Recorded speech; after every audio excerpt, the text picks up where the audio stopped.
오늘 우리에게 주시는 하나님 말씀은 느헤미야 1장 1절에서 11절 말씀입니다. 하가랴의 아들 느헤미야의 말이라.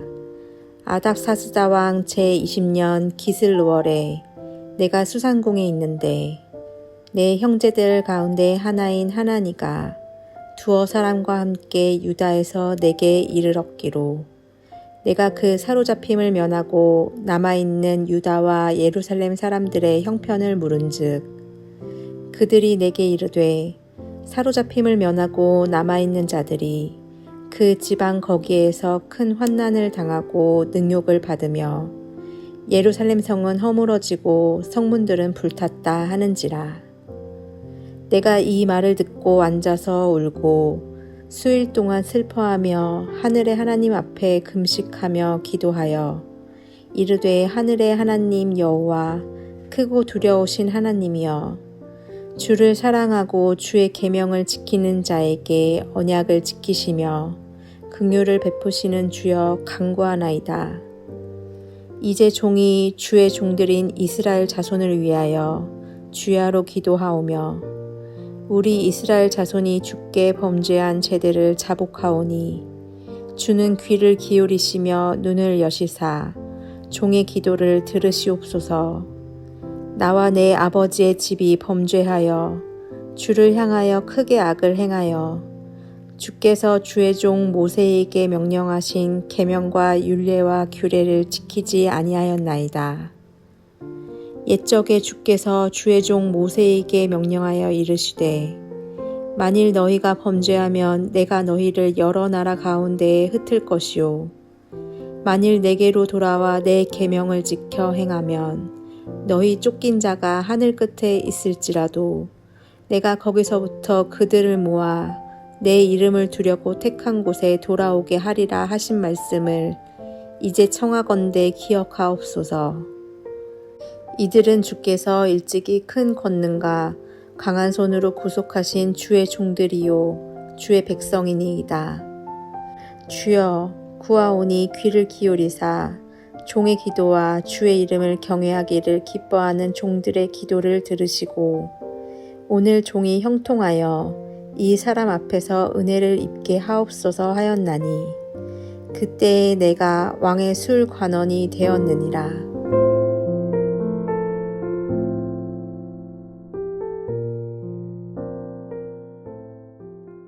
거룩한 주일입니다. 오늘도 주님께 나오신 여러분 모두에게 하나님의 은혜와 사랑이 함께 하시기를 예수님의 이름으로 축원합니다.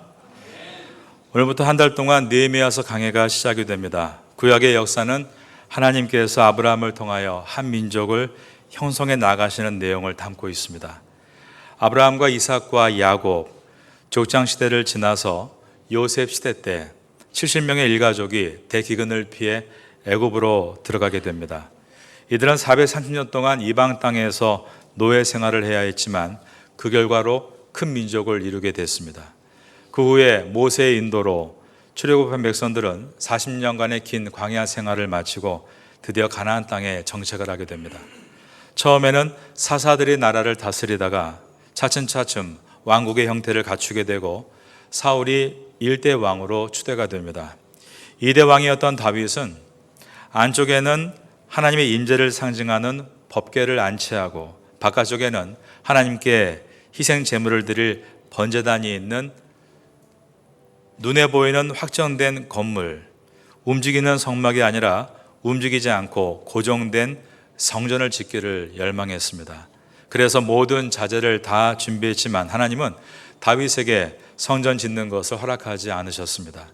그의 아들 솔로몬 때에 지으라고 하셨고 하나님의 지혜로 충만했던 솔로몬은 하나님의 영광이 임하는 이 하나님의 성전을 완성하게 됩니다. 이스라엘 민족에 있어서 성전은 그들의 삶의 중심이었습니다. 성전 없는 이스라엘 민족은 생각할 수 없을 정도로 성전과 밀착된 관계를 맺으며 살아갔습니다. 그러나 점점 우상 숭배가 이스라엘 사회 속에 들어오게 되고 솔로몬마저도 말년에는 우상 숭배에 빠지다 죽었을 때 이스라엘은 나라가 둘로 갈라지는 비극이 일어나게 됩니다. 그 후에 북왕국은 200년을 버티다가 아수르라는 나라에 의해서 멸망을 당하고 남왕국은 그로부터 150년을 더 버티다가 바벨론에 의해서 멸망을 당하게 됩니다. 그리고 이때 남왕국의 수도 예루살렘 안에 있었던 하나님의 성전도 무너지게 됩니다. 그 후에 이스라엘은 바벨론의 포로로 70년간을 살았습니다. 그런데 이스라엘 주변에 열강의 정세에 새로운 변화가 일어나기를 시작했습니다. 당시에 강대국은 바벨론이었는데 그 옆에 있던 페르시아가 점점 강성해져서 이 바벨론을 쳐서 이기게 된 것입니다. 그 결과 바벨론의 지배를 받았던 이스라엘은 자연히 페르시아 왕의 지배하에 들어가게 됐습니다. 그러는 중에 페르시아 왕 고레스는 조서를 내려서 이스라엘 백성들은 고국에 돌아가 성전을 재건해도 된다는 허락을 하게 됩니다. 그 조서를 근거로 해서 이스라엘 백성들은 3차에 걸쳐 고국으로 귀환을 하게 되는데 1차 귀환은 스룹바벨을 지도자로 해서 약 5만 명이 돌아가는 귀환이었습니다. 스룹바벨 총독은 귀환한 백성과 함께 무너진 예루살렘 성전을 재건합니다. 2차 귀환은 학자인 에스라의 인도로 약 2천 명이 고국으로 귀환했습니다. 3차 귀환은 우리가 느헤미야서를 통해 보게 될 느헤미야를 인도로 해서 약 4만 2천 명이 고국으로 돌아가게 되었습니다. 느헤미야의 사명은 예루살렘 성의 성벽을 재건하고 학사 에스라를 그 가운데 세워서 백성들이 하나님 말씀을 배우고 온전한 예배를 회복할 수 있도록, 그래서 이스라엘 땅에 다시 하나님의 나라를 세우는 것이 그의 목적이었습니다. 이스라엘이 바벨론에서 포로에서 이제 고향인 이스라엘 땅으로 귀환하는 1차 귀환과 2차 귀환 그리고 3차 귀환 가운데 스룹바벨 영도와의 1차로 귀환한 약 5만 명의 사람들은 1세대라고 볼 수 있습니다. 그리고 학사 에스라가 인도한 2차 귀환과 느헤미야의 영도로 귀환한 3차 귀환은 그 차이가 몇 년밖에 되지 않기 때문에 동시대의 사람들입니다. 그래서 예전에는 에스라서와 느헤미야서를 에스라 1서, 에스라 2서라고 불렀습니다. 그러다가 주 15세기, 16세기에 발견된 옛날 히브리 사본에서 에스라서 그리고 느헤미야서라고 이름을 따로 기록한 것을 착안해서 오늘날 우리의 성경은 이름을 에스라서와 그리고 느헤미야서라고 부르게 되었습니다. 느헤미야 1장 1절을 봐도 성경의 저자가 느헤미야인 것을 확인할 수 있습니다. 지금 느헤미야가 외국에 살고 있는 이유는 그의 조상들이 바벨론의 포로로 끌려왔기 때문입니다. 그런데 느헤미야가 페르시아의 왕궁인 수상궁에 있다는 것은 그가 조상을 원망하며 자포자기한 인생을 산 것이 아니라 역경을 헤쳐나간 사람이었다는 것을 보여줍니다. 바벨론의 포로로 끌려간 사람 중에 다니엘 같은 경우도 바벨론이 페르시아에 망하자 그는 2번 망한 나라의 백성으로서 정계에 몸담으면서 페르시아 정치인들에게 갖은 모함과 수모를 당해야 했습니다. 심지어 사자굴에 떨어지는 위기까지 만나게 됩니다. 그러나 사람의 모든 나라를 다스리시는 전능하신 하나님께서 다윗과 함께 하시고 그리고 사자굴에서 천사들을 보내셔서 그날 밤 다니엘은 하나님의 은혜 가운데 다시 살아날 수 있었습니다. 느헤미야도 망하고 망한 나라의 백성으로서 페르시아 왕궁에 입성하기가 얼마나 어려웠겠습니까? 그렇지만 그런 역경 가운데 포기하지 않고 그곳에서 설 수 있었습니다. 하지만 그는 그 자리에 만족하지 않고 더 높은 자리를 위해 나아갑니다. 1장의 마지막 절인 11절에 들어있는 말씀입니다. 그때에 내가 왕의 술 관원이 되었느니라. 이 한 구절만 읽으면 느헤미야는 야망의 사람이었다라고 오해할 수 있습니다. 그러나 느헤미야가 이렇게 왕과 대면할 수 있는 술 관원이라는 높은 자리를 얻으려고 했던 것은 자신의 야망을 채우기 위해서가 아니라 공경에 처한 자기 민족을 돕기 위해서였습니다. 느헤미야가 나름대로 열심히 노력해서 고시 시험도 보고 경력을 쌓아서 한 상급 혹은 2급 공무원으로 왕궁에서 일을 하고 있을 때입니다. 그의 형제 중 하나인 하나니가 찾아와서 예루살렘의 형편이 어떠한가를 그에게 알려준 것입니다. 이 내용이 2절과 3절에 들어있습니다. 내 형제들 가운데 하나인 하나니가 두어 사람과 함께 유다에서 내게 이르렀기로 내가 그 사로잡힘을 면하고 남아있는 유다와 예루살렘 사람들의 형편을 물은즉 그들이 내게 이르되 사로잡힘을 면하고 남아있는 자들이 그 지방 거기에서 큰 환난을 당하고 능력을 받으며 예루살렘 성은 허물어지고 성문들은 불탔다 하는지라. 몇 년 전에 학사 에스라와 백성들이 예루살렘에 가서 영적 부흥을 일으키기 위해 열심히 준비해 나갔습니다. 그런데 그 지역을 관할하고 있는 르훔과 심세라는 관료가 이스라엘 백성이 이곳에 모여드는 것이 싫어서 왕에게 상소를 올립니다. 그 내용은 이들이 예루살렘 성을 복구하고 성벽을 쌓는 이유는 페르시아로부터 떨어져 독립을 꾀하는 것입니다 라고 했습니다. 이 내용을 기록하고 있는 에스라서 4장 15절과 16절을 여러분께 읽어드립니다. 왕은 조상들의 역사 기록을 살펴보시면 거기에서 이 성읍은 패역한 성읍이라 예로부터 그 중에서 항상 반역하는 일을 행하여 왕들과 곽도의 손해가 된 것을 보시고 아실지라. 이 성읍이 무너짐도 이 때문이니이다. 이제 감히 왕에게 아뢰오니 이 성읍이 중건되어 성곽이 준공되면 이로 말미암아 왕의 강 건너편 영지가 없어지리이다 하였더라. 이 상소를 보자 왕은 르훔과 심세의 요청을 받아들입니다. 그러자 그들은 즉시로 성벽을 파괴하고 성문을 불살라 버렸던 것입니다. 그런데 이것을 허락한 왕이 바로 느헤미야가 왕궁에 살면서 모시고 있는 가장 높은 권자에는 아닥사스다 왕이었던 것입니다. 느헤미야는 이것을 놓고 간절히 눈물로 하나님 앞에 기도하기를 시작합니다. 4절입니다. 내가 이 말을 듣고 앉아서 울고 수일 동안 슬퍼하며 하늘 하나님 앞에 금식하며 기도하여 이르되 하늘 하나님 여호와여 크고 두려우신 하나님이여 주를 사랑하고 주의 계명을 지키는 자에게 언약을 지키시며 긍휼을 베푸시는 주여 간구하나이다. 그가 4절부터 시작한 이 기도는 끝절인 11절의 거의 마지막까지 이어집니다.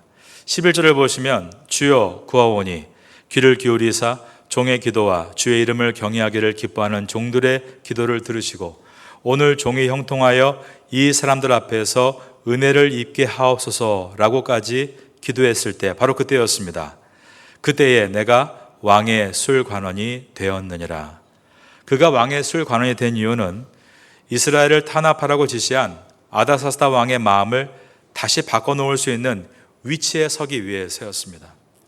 술관원은 그냥 술상무 정도의 직분이 아닙니다.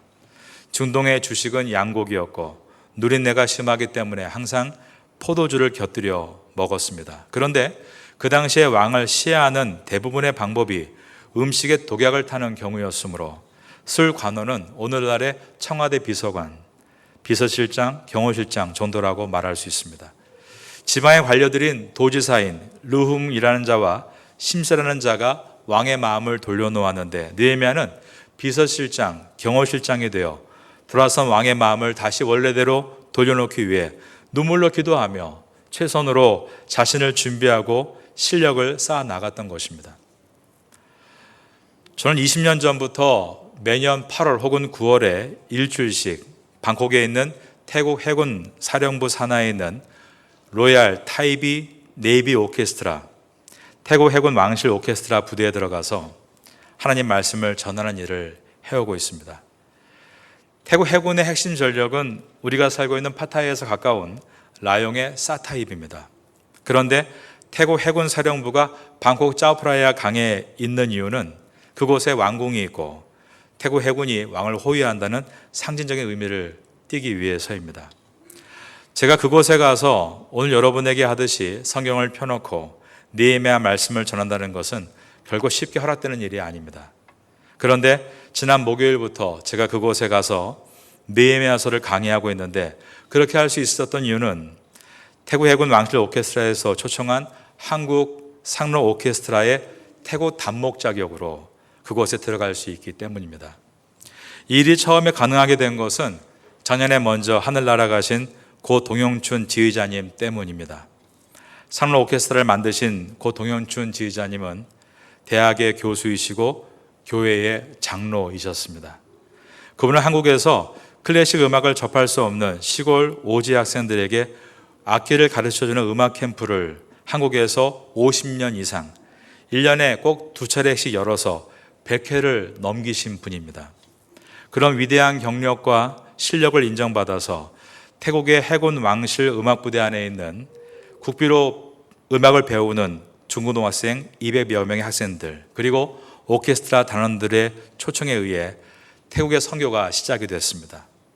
코로나 이전에 2019년까지 20년 동안 태국 선교를 1년에 한 차례씩 한 번도 거르지 않고 해오셨습니다. 그러다가 그분은 암에 걸리셨고, 하지만 아무에게도 알리지 않으시고 여느 때처럼 코로나 기간에도 국내에서 음악 캠프를 여시고 태국 선교를 준비하시다가 작년 이맘때쯤에 조용히 숨을 거두셨습니다.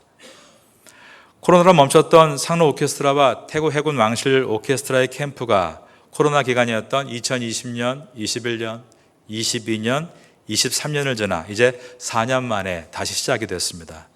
이렇게 된 데에는 동영춘 지휘자님의 희생과 눈물의 기도 때문이었다라고 생각합니다.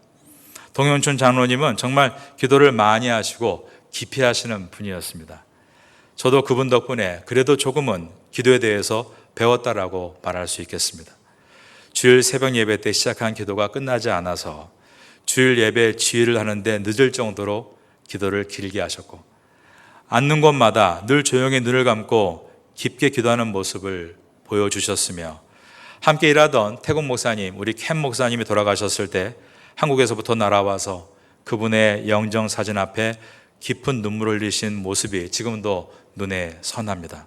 그렇게 기도하시던 모습을 보여주신 덕분에 1세대가 1차로 귀향한 수르바벨 시대이고 2세대가 2차와 3차로 귀향한 에스라와 느헤미야 시대인 것처럼 동영춘 지휘자님을 이어서 바이올린을 전공하고 신학을 전공한 동영춘 지휘자님의 아들인 동이삭 지휘자와 5번의 음대를 공부하고 바이올린 수석으로 앉아있는 그분의 딸인 동은혜 선생, 그리고 바순 수석 연주자로 신앙이 굳건한 손아론 선생 같은 젊은 분들이 작은 동영춘이 되어서 각자의 자리에서 서 있는 것을 보고 이번에 참 많은 감명을 받으며 왔습니다. 저는 지난 금요일 아침에 이런 설교를 했습니다. 느헤미야가 눈물의 기도와 함께 왕의 술 맡은 관원장이 된 것은 할 일이 있었기 때문입니다. 여러분이 지금까지 노력해서 각자의 자리에서 교수가 되고 학원 원장이 되고 선생님이 되고 좋은 지도자가 된 것은 무엇인가를 하기 위해서입니다. 여러분이 이곳에서 좋은 음악을 보여줌으로 태국 해군 왕실 음악인들에게 호감을 주고 사랑받는 것으로 충분해서는 안 됩니다. 느헤미야는 타인의 고통을 품고 울어주었습니다. 여러분들이 태국의 음악인들을 위해 울어주는 것이 여러분이 하는 선교의 시작입니다. 그런데 그냥 울어주는 것과 선교를 위해 울어주는 것은 차이가 있습니다. 태국 해군 부대에서는 짜오프라 강이 보이기 때문에 제가 짜오프라 강을 가리키며 말했습니다. 우리가 보는 저 짜오프라 강은 2011년 대홍수가 있었습니다. 우린 보통 홍수는 강한 폭우가 내리는 그날 밤이나 그 다음날 아침에 나지만 방콕은 강한 비가 내리고 나서 보름쯤 후에 홍수가 일어납니다. 그 이유는 북쪽에서부터 물이 몰려오기 때문입니다. 북쪽에 있는 4개의 강, 그리고 내려오면서 추가되는 2개의 강들이 모여 그 물이 함께 몰려오다가 짜오프라 강에서 만나서 타이해로 물이 빠져나갑니다. 2024년 현재 북쪽에 있는 강들 중에 메남 욤과 메남 난 2군데가 넘쳐서 지금 프레, 또 난, 수코타이가 침수가 되고 또 아유타를 지나서 지금 그 물이 방콕에 도착할 예정입니다. 전문가들의 말은 크게 걱정할 것이 없다라고 하니 우리가 걱정하지 않지만 그래도 지켜봐야 할 것 같습니다. 과거에 태국의 수해로 어려움을 입었을 때 우리 대사관과 교민들은 태국을 도와주었습니다. 그들을 위해 울었습니다. 우린 이것을 인도주의적 차원의 도움이라고 말합니다. 인도주의적 차원이란 인간의 존엄성을 귀하게 여기고 돕는 것을 말합니다. 그러나 선교는 인도주의적 차원을 넘어섭니다.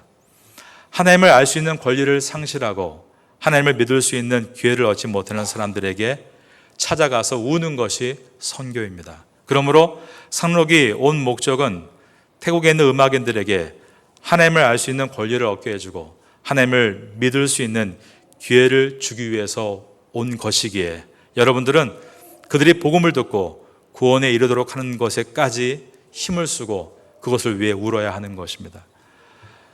사람들 가운데는 왜 꼭 예수님을 믿어야만 구원을 얻느냐라고 묻는 사람들이 있습니다. 어떤 사람은 기독교에도 하나님이라고 부르고 유대교에도 하나님이라고 부르니 그 하나님은 다 같은 하나님이 아니냐라고 말합니다. 그런데 기독교에서 부르는 하나님은 성부, 성자, 성령 하나님의 한 분이신 삼위일체 하나님이십니다. 그런데 유대교에서 부르는 하나님은 그 뜻이 성자 예수 그리스도를 부인하는 하나님입니다. 하나님이라고 같은 이름을 부르지만 같은 하나님을 믿는 것이 아닌 것입니다. 어떤 사람들은 유대교와 이슬람교가 아브라함의 두 아들 이스마엘과 이삭에서 뻗어나간 것이니 그들이 믿는 하나님이 같은 것이다라고 말을 하기도 합니다. 그리고 거기에 덧붙여 우리 기독교인 믿는 하나님도 다 같은 것이다라고 말합니다. 그렇게 보면 태국에서 하나님을 프라짜오라고 하는데 이 단어는 다른 신들을 부를 때도 쓰는 단어입니다. 하나님, 프라짜오, 단어가 같다고 해서 같은 하나님은 아닌 것입니다. 기독교와 유대교가 같은 하나님을 믿는 것이라면 기독교인들이 굳이 유대인들에게 예수님의 복음을 전하고 그것을 위해 순교할 이유가 없습니다. 그러나 베드로와 요한과 사도 바울을 비롯한 모든 사도들과 성도들은 유대교를 믿는 그들에게 예수님의 복음을 전하다가 핍박을 당했고 신실한 믿음의 지도자였던 스데반 집사님은 유대인들에게 복음을 전하다가 그들이 던진 돌에 맞아 순교했습니다. 기독교의 최초의 순교자가 유대교를 믿는 사람들에게 기독교의 복음을 전하다가 죽은 것입니다. 이처럼 기독교와 유대교가 다른데 심지어 이슬람교가 믿는 하나님이 기독교가 믿는 하나님과 같은 하나님이 아니냐라고 말하는 것은 아직 그는 기독교의 복음에 대해서 무엇인지를 모르고 있는 것입니다. 여러분이 이곳 태국 왕실 부대에 들어온 것은 이 태국 영혼들에게 예수님의 복음, 십자가의 복음, 사랑의 복음을 전하기 위해 온 것입니다. 저는 평상시 이곳에 들어올 수 없습니다. 그러나 이번 주만큼은 상로 오케스트라의 태국 단목으로 들어올 수 있습니다. 그리고 이렇게 복음을 전할 수 있습니다.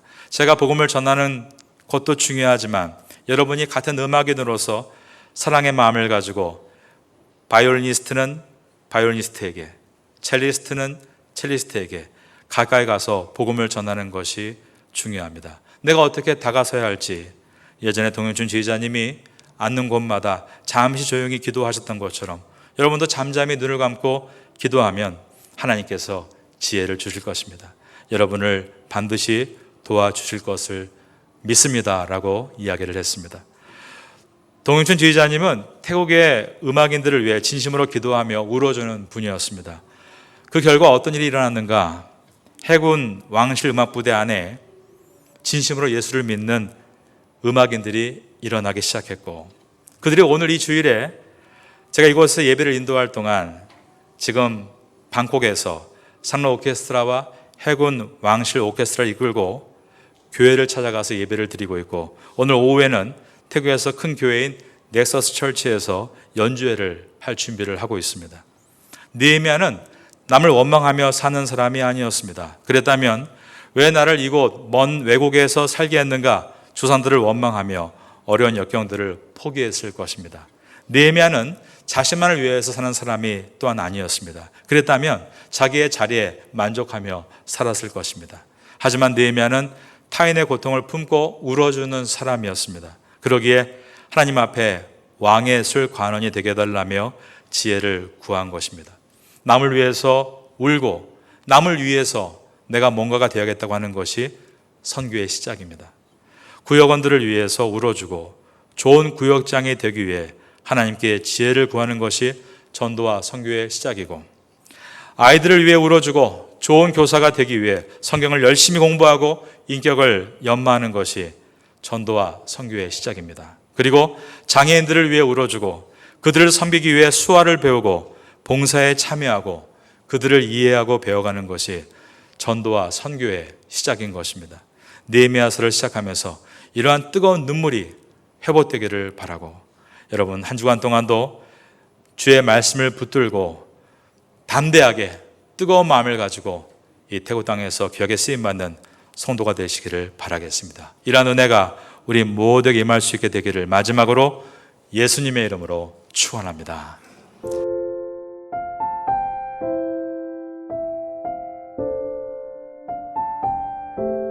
지금은 함께 기도하는 시간입니다. 9월의 공동 기도 제목은 첫째, 하반기 새롭게 시작하는 각 교구 구역 예배를 위해 기도합니다. 둘째, 한인 교회 학교와 태국인 교회 학교를 위해 기도합니다.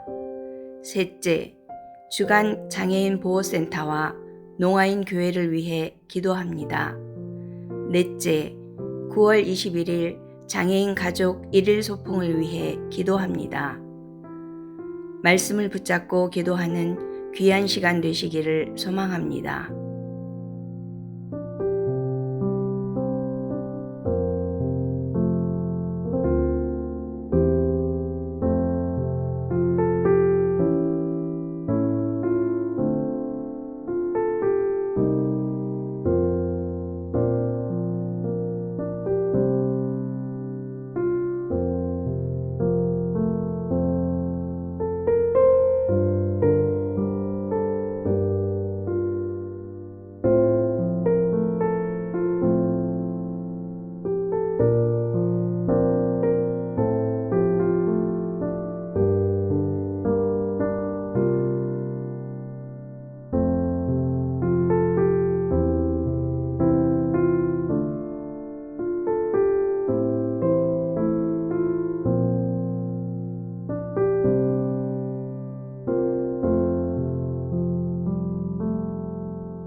주